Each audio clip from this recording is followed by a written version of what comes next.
halkani waa magaalada Laastomare ee waqooyiga gobolka Sanaag waxa si wada jira warbaahinta ula hadlay waayeel waxgarad cuqaal salaadiin iyo hal door tiro badan kuwaas oo ah beel kamida beelaha dega gobolka Sanaag waxayna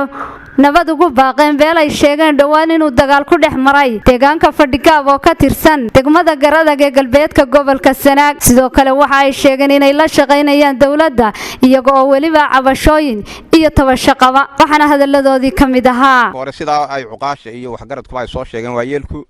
waxaan u garab iyo furanahay nabadgelyo dawqaadasho jidbax wax kasto wanaagsan xukuumadda waan u garab mariyo gar furanahay cid kasto islaam oo ana waan mariyo gar furanahay inta waxa raacda dawladdu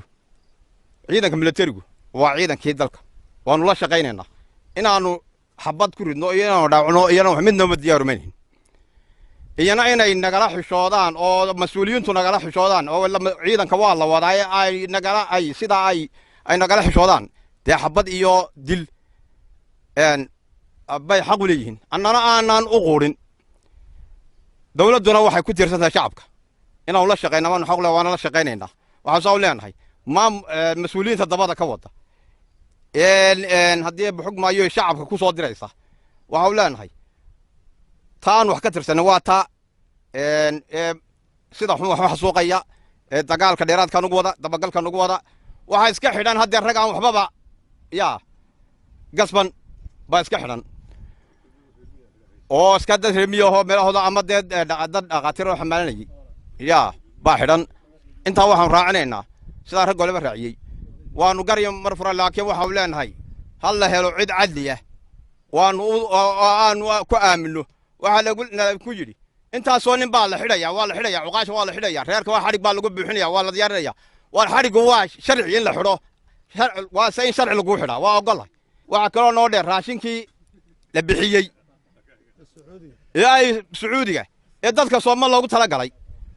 waxa la yiri oo la yiri leeydiin maayo jabhad baatiin kuwii loogu tala galayna waa kuwa baahan dhulka jooga ee soo inta sadaqada loogu soo tala gashay mid horena awalba xukuumaddu namaba oo hay'adana nama siin jirin mid kale dalka lagu gurayna nama siin jirin intii Sacuudigana waa xidha waxay jabhad baatiin taasuna waa sharci darrada taagan ee degmada Ceelfinta baaqan waxaanu u diraynaa waxay cid ay qusayso jamhuuriyadda Soomaaliland ana iyo islaamka beelaha deegaanka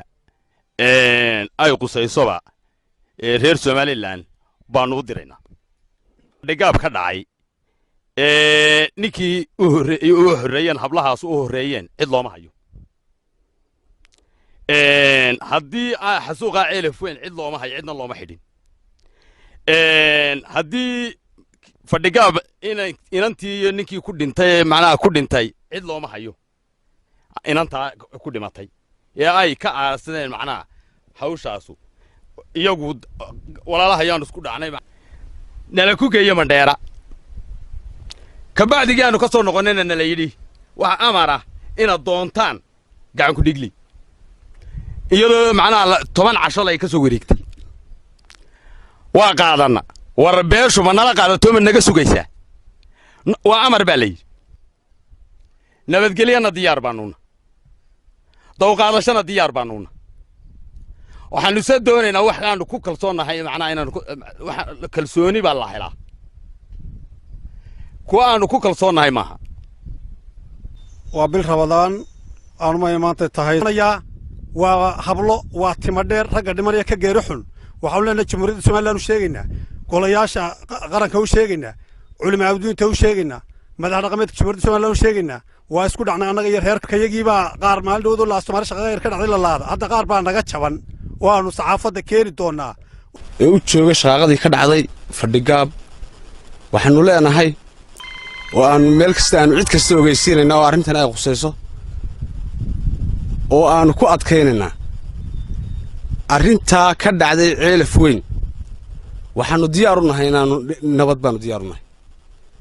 waxaanu diyaar u nahay inaanu xaajo qaadano waxaanu diyaar u nahay inaanu garbaxno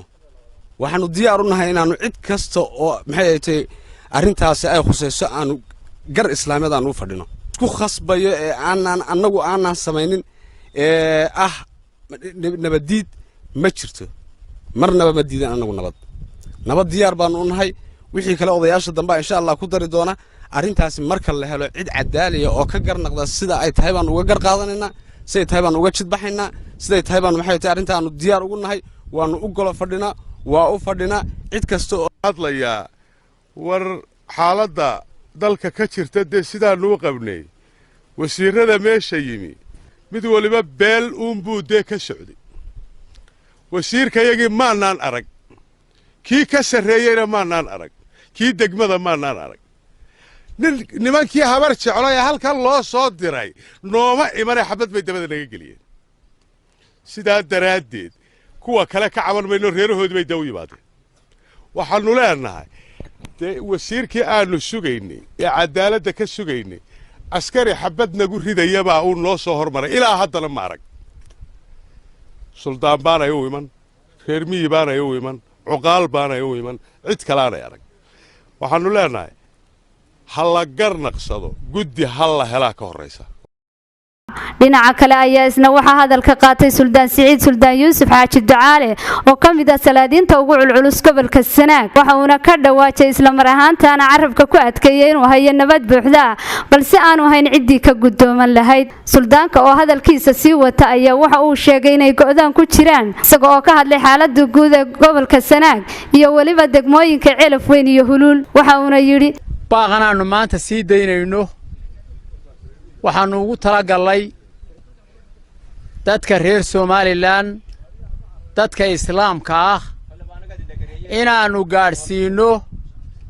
xaaladda halkan maanta ka jirta aanu joogno waa degmada Ceelaf Weyn degmada Huluul